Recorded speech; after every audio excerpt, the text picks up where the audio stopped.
నమస్కారం గురుగారు. నమస్కారం అమ్మా సృజన. గురుగారు, సంకటహార చతుర్థి ఏ రోజున వస్తుంది, మరి ఆ రోజున వినాయకుడిని ఎలా పూజించాలి అనేసి అంటారు, తెలియజేస్తారు?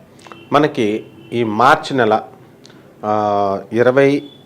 29వ తేదీన మనకి గుడ్ ఫ్రైడే అంటే శుక్రవారం నాడు వచ్చింది. ఆ రోజు అనుకోకుండా మనకి గుడ్ ఫ్రైడే కూడా రావడం జరిగింది. ఈ రోజున ఏమిటంటే సంకష్టహర చతుర్థి వ్రతం ఈరోజు చేసుకోవాలి హిందువులంతా కూడా. ఈ రోజున వినాయకుల వారిని చక్కగా మనము ఉండ్రాళ్లతో పూజ చేసుకోవాలి. ఈ రోజు యొక్క ప్రత్యేకత ఏంటంటే అమ్మ, మొత్తం టోటల్ ఎన్ని నెలల్లో మనకి అప్పుడప్పుడు మధ్య మధ్యలో సంకష్టహర చతుర్థి వ్రతాలు, వినాయకుడి వ్రతాలు చాలాసార్లు వస్తాయి. కానీ ఈ యొక్క ఫాల్గుణ మాసం శుద్ధ చతుర్థి రోజున వచ్చేటటువంటి ఈ యొక్క ఈ సంకటహార చతుర్థి రోజున మనం ఖచ్చితంగా ఉపవాసం ఉండి తీరాలి. ఎవడైనా అన్నం తిన్నాడో వాడికి ఆ ఫలితం రాదు. కంపల్సరీ ఇప్పుడు శివరాత్రికి ఎంత ప్రాశస్త్యం ఉందో ఈ రోజున అంత ప్రాశస్త్యం ఉంది. అంటే ఈ రోజున ఏదో వాటర్ నిర్జల ఉపవాసం ఏదైనా తింటే తాగొచ్చు, ఆగలేకున్నటువంటి వాళ్ళు, బలంగా ఉన్నటువంటి యూత్ అని చెప్పుకునేటటువంటి వాళ్ళంతా కూడా, అంటే యూత్ ఎప్పుడు యూత్ అని చెప్పుకోరు. నేను చెప్తాను చూడు, ఆల్ ద టీనేజర్స్ మా స్టూడెంట్స్ ఉంటారు, చక్కగా వీళ్ళు చిలకల్లాగా అల్లరి చేస్తూ గోలపెడుతూ ఉంటారు. పాపం వాళ్ళు యూత్ అనుకోరు. యూత్ అయిపోతూ ఉంటుంది చూడు, 36, 37, 38, ఇంక వీళ్ళకి 40లో పడిపోతూ ఉంటారు. మేము యూత్ అండి అని వీళ్ళు చెప్పుకుంటారు. అలాగే ఈ 50s వచ్చిన వాళ్ళ తలలకు రంగులు వేసేసుకొని మేము యూత్ అని చెప్పుకుంటూ ఉంటారు. చెప్పుకొని కానీ బలం రాదుగా. కానీ ఒరిజినల్గా దిస్ యూత్ మై స్టూడెంట్స్కి నేను ఇచ్చేటటువంటి ఇదేంటంటే, ఈ రోజున you have to do fasting compulsory. బలం ఉంది కాబట్టి మీకు ఈ రోజున తెల్లవారుజామునే చక్కగా మీరు లేవాల, తలంట స్నానం చేయాలి, తైలాభ్యంగన స్నానం చేయాలి. చేసిన తర్వాత మీరందరూ కూడా ఈ యొక్క పసుపుతో వినాయకుడిని తయారు చేసుకోవాలి. ఆకుపైన వినాయకుడి విగ్రహాన్ని పెట్టుకోండి, కలశాన్ని పెట్టుకోండి. సంకష్టము అంటే ఏంటి? కాంప్లెక్స్ అని అర్థం. కష్టాలు అనేటటువంటిది క్లిష్టమైనటువంటివి అని. నూతన్ ప్రసాద్ ప్రతి సినిమాలో క్లిష్టమైన పదం వాడేవాడు. అప్పటి నుంచి సంక్లిష్టం అనే దానికి మొత్తం తెలుగు ప్రజలందరికీ అర్థమైపోయింది అనమాట. సో ఆ సంకటాలని, ఆ యొక్క కాంప్లెక్స్ కష్టాలని, ఎంత కష్టాలైనా సరే తీసేస్తుంది ఈ వ్రతం. కాబట్టి ఈ రోజున శుక్రవారం నాడు రావడం గొప్ప విశేషం అన్నమాట. అందువలన లక్ష్మీ గణపతి మనం స్వామివారిని కూడా మనము చక్కగా పెట్టుకుంటాం. మరి గణపతిలో చాలా రకాలు ఉంటాయి. లక్ష్మీ గణపతి అని, డుండి గణపతి అని, ఉచ్చిష్ట గణపతి అని, బాల గణపతి అని, రుద్ర గణపతి, ఇలా చాలా రకాలు ఉన్నాయి. సో ఈ రోజున గరిక గడ్డితో మనకి పూజ చేసుకోవాలి. అలాగే ఓం గం గణపతయే నమః అనేటువంటి మహామంత్రంతో 108 సార్లు మనం అర్చన చేసుకోవాలి. అదేవిధంగా మనము ఇదంతా రానటువంటి వాళ్ళు మరి గణపతయే నమః, గం గణపతయే నమః అనలేనటువంటి వాళ్ళు గం బీజం గణపతిది అనమాట. అలాగే గకార అష్టోత్తరం అని ఉంటుంది. గకార అష్టోత్తరం అంటే అష్టోత్తరం ముందు గం పెడతాం, లేకపోతే కొన్ని పుస్తకాలు ప్రింట్ చేసి గా పెడతాయన్నమాట. సో అటువంటి గకార అష్టోత్తరాలు మీకు కనుక దొరికినట్లయితే అది చదువుకోండి, లేదా గంబీజంతో చేయండి. కుడుములు నైవేద్యం పెట్టండి, కానీ మీరు తినకూడదు. అవన్నీ కూడా తర్వాత మర్నాడు తిందురు. కానీ అందులో కుడుముల్లో శనగపప్పు వేయకుండా ఉత్తి బియ్యం పిండితో చక్కగా వేసి పేదవాళ్ళకి పంచండి. ఆ రోజున పేదవాళ్ళందరికీ పంచాలి.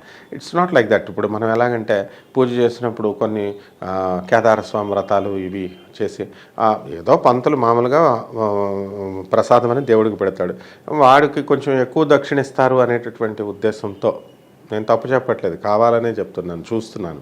ఎందుకంటే కొంతమంది ఆ ఆచారం ఉంటే ఉండొచ్చు వాళ్ళ ఇళ్లలో, దాన్ని మనం ఏం తప్పు పట్టము. ఎక్కువ మంది అలా మిస్యూజ్ చేస్తున్నారు అనమాట. 5% మంచి వాళ్ళు ఉన్నారు చెప్పేటటువంటి పంతులు గారు, వాళ్ళని మనం ఏమనకూడదు. అదేదో ప్రసాదం అని ఇచ్చారనుకోండి, ఇది మాకు మాత్రమేనండి, ఇది మా ఫ్యామిలీ మెంబర్స్ మాత్రమే తినాలి, బయట వాళ్ళు దేవుడి ప్రసాదం అందరూ తినచ్చు. మూఢనమ్మకాలతో అలాగా మా ఫ్యామిలీ మెంబర్స్ వాళ్ళు మాత్రమే తినే ప్రసాదం అలగ్ వేరేగా, మిగతా వాళ్ళందరూ తినే ప్రసాదం వేరేగా ఉండదు. అట్లాగే ఇంజెక్ట్ చేసేసారు మనకి.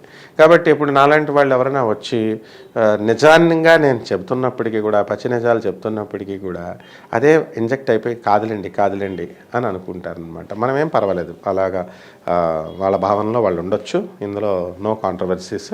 కానీ వాస్తవానికి ఏంటంటే ప్రసాదం అంటే ఎప్పుడైనా సరే అందరూ తినేటటువంటి దాన్ని ప్రసాదం అంటారు, అంటే భగవంతుడు ఇచ్చేటటువంటి దాన్ని. అలాగే ఈ రోజున మనము కటిక ఉపవాసం కనుక చేసినట్లయితే ఎన్నో వేల సంవత్సరాల నుంచి వస్తున్నటువంటి ఆచారం ఇది. కాబట్టి ఎన్నో సంవత్సరాల నుంచి మనకి అవనటువంటి పనులన్నీ కూడా ఈరోజు పూర్తవుతాయి అన్నారు. గరికగడ్డితో పనులను ఆరాధన చేసుకోమన్నారు. ఇకపోతే మతం ఏదైనప్పటికీ కూడా మనమందరం కూడా ఫస్ట్ మానవులం. కాబట్టి ఆ మానవులకి మనకి గొప్పతనం, మహనీయత్వం ఎప్పుడు తెస్తుందంటే మానవుడిగా మనం బిహేవ్ చేసినప్పుడు మానవత్వం వస్తుంది. కబుర్లు చెప్పడం ఈజీయే, నేను కూడా మానవుడినే, కానీ అన్ని సందర్భాల్లో కూడా మానవుడిలా బిహేవ్ చేయలేకపోవచ్చు. ఇప్పుడు మేము ఒకసారి తుల్జాపూర్, నేను మన వీడియోలో కూడా చెప్పాను, తుల్జాపూర్ వెళ్తుంటే మా ముందే ఒక ఆయిల్ ట్యాంకర్ కింద పడిపోయింది. కింద పడిపోతే జస్ట్ 2 minutes గ్యాప్లో ఉన్నాం. మరి నేను ఇంత మానవత్వం గురించి లెక్చర్స్ ఇస్తున్నాను, నేను ఆపొచ్చుగా. ఆర్టీసీ బస్ నా చేతిలో లేదు, వాడు డ్రైవర్ ఆపట్లేదు, కండక్టర్ ఆపట్లేదు, వెళ్ళిపోతున్నాం. ఎందుకు ఆ పోలీసు వాళ్ళు వస్తారు, వాళ్ళకి మళ్ళీ సాక్ష్యాలు చెప్పాలా, కోర్టుల చుట్టూ తిరగాలా అని. సో అక్కడ నిజమైన మానవత్వం ఎవరికి ఉంటుందంటే అక్కడ గ్రామీణ ప్రజలు వాళ్ళు వచ్చి పాపం ఆ ఊరు వాళ్ళు ఆ హైవే మీద వెళ్ళే ఏ వెహికల్స్ వాళ్ళు ఆపరన్నమాట, వాళ్ళ మీదకి రిస్క్ వస్తుందని. అక్కడ ఉన్నటువంటి ప్రజలు వచ్చి వాళ్ళని ఆపి వాళ్ళని చక్కగా హాస్పిటలైజ్ చేస్తారు వాళ్ళు. అది మానవత్వం అంటే. అలాగే మరి ఈ పశువుల్ని మనం ప్రేమిస్తూ ఉంటాం, వాళ్ళకి సడన్గా రోగాలు వస్తాయి, హాస్పిటల్కి తీసుకెళ్ళలేము, అవి చనిపోతాయి. ఇంకెక్కడుంది మనకి మానవత్వం? సో పెట్ యానిమల్స్ని పెంచేటటువంటి వాళ్ళు ఆ హృదయము, ఆ వెసులుబాటు, ఆ ఫ్రీడము ఉన్న వాళ్ళకి, అంత టైం ఫ్రీ ఉన్నవాళ్ళు మాత్రమే పెంచాలి. సో మానవత్వాన్ని గుర్తు చేసినటువంటి జీసస్ క్రైస్ట్ ఈ రోజున ఆయన క్రూసిఫికేషన్ జరిగింది. అంటే ఆయన యొక్క శిరస్సు పైన ముళ్ళ కిరీటం పెట్టడం జరిగింది. క్రైస్తవుల విశ్వాసం ప్రకారం ఈ రోజున ఆయనది ఏంటంటే మన యొక్క పాపాలని ఆయన కడగడం కోసమే ఈ క్రూసిఫికేషన్ అనేటటువంటిది ముళ్ళ శిలువ వేసుకొని తన ప్రాణాన్ని అర్పించాడు. దాన్నే బలిదానం అంటారు. అంటే ఆయన కొరడాలతో ఆయన్ని రక్తం చిందించేటట్లు చేస్తారన్నమాట. సో అప్పుడు ఆయన యొక్క గొప్పతనాన్ని, అలాగే ఆయన చేసినటువంటి త్యాగాన్ని గుర్తు చేసుకునేటటువంటి రోజు ఈరోజు. కాబట్టి అందరూ కూడా, క్రైస్తవ సోదరులు అందరూ కూడా వాళ్ళు ఉపవాసం ఉంటారు, కటిక ఉపవాసం ఉంటారు, చర్చిలకు వెళతారు, వాళ్ళ ఇష్టం, ప్రేయర్స్ చేస్తారు, బైబిల్ చదువుతారు. ఇది మతాలకు సంబంధించింది కాదు. మనం ఇప్పుడు హిందూ మతం సంకష్ట చతుర్థి చేసుకున్నప్పుడు మనం ఈ గుడ్ ఫ్రైడే రోజున క్రైస్తవులు వాళ్ళు చేసుకుంటారు, మనది మనం చేసుకుంటాం. కాబట్టి కమ్యూనల్ హార్మోనీ ఉండాలి. కాబట్టి ఈ విధంగా మామూలుగా ఇప్పుడు పాస్టర్లు కొంతమంది వాళ్ళు చెప్పేటటువంటి వ్యాఖ్యానాలను బట్టి హిందువుల్లో ఉన్నటువంటి కొంతమంది అతిగా ప్రవర్తించడం వల్ల వాళ్ళు ఏంటంటే మమ్మల్ని గుర్తించాలి ఇతరులు కానీ, వీళ్ళు స్వామి వివేకానంద క్లియర్గా చెప్తాడనమాట. ఎలాగంటే చికాగో అడ్రస్లో మాట్లాడినప్పుడు my dear brothers and sisters of American city అంటాడు. అది అద్భుతమైన పిలుపుగా, అక్కడ అమెరికన్స్ ఇంతవరకు లేడీస్ అండ్ జెంటల్మెన్ అనేటటువంటి పిలుపు తప్ప బ్రదర్స్ అండ్ సిస్టర్స్ అనే వాళ్ళని ఎవరు సంబోధించరు అక్కడ. ఈ ఉపన్యాసం ఇచ్చేటటువంటి వాళ్ళు ఫస్ట్ టైం వినూత్నంగా చూసేసరికి వాళ్ళు చాలా ఆశ్చర్యపోతారు, క్లాప్స్ కొడతారు, బాగుంది. అక్కడ చికాగో అడ్రస్లో ఆయన పెద్ద మతాల గురించి పెద్ద స్పీచ్లు ఇప్పుడు మన స్వామీజీలు వాళ్ళు ఇచ్చేస్తూ ఉంటారు. కాంప్లెక్స్ పదాలతో స్పీచెస్ పండితులు ఇచ్చేస్తూ ఉంటారు. అంటే మమ్మల్ని గొప్ప పండితులు అనుకోవాలని చాలా కష్టమైన పదాలతో ఇస్తారు. నో, నిజమైన పండితుడు ఎప్పుడు కూడా simple and చేస్ట్ English, simple and చేస్ట్ తెలుగులో మాట్లాడతాడనమాట. సో అంటే భాష మీద పట్టున్న వాళ్ళు ఎప్పుడు కూడా సింపుల్ వర్డ్స్ వాడతాడు. పివి నరసింహరావు గారు వాళ్ళని మనం అబ్జర్వ్ చేస్తే చాలా సింపుల్ వర్డ్స్. సో ఇక్కడ మనకేమవుతుందంటే ఈ చికాగో అడ్రస్లో ఒక కథ చెప్తాడు ఆయన. స్వామి వివేకానంద పెద్ద కాంప్లెక్స్ కథలు చెప్పడు ఆయన. ఒక నుయ్యి ఉంది, ఆ నూతిలో ఎప్పటి నుంచో ఉంటున్నటువంటి ఒక కప్పు ఉంది. వేరే సముద్రంలో ఊడినటువంటి ఒక చేప ఉంది, ఆ సముద్రంలో వేడేటటువంటి కప్పే ఉంది, నూతిలో ఒక కప్ప ఉంది, ఆ వేరే సముద్రంలో నుంచినటువంటి వేరే కప్ప వచ్చి అక్కడ పడింది, బాగుంది.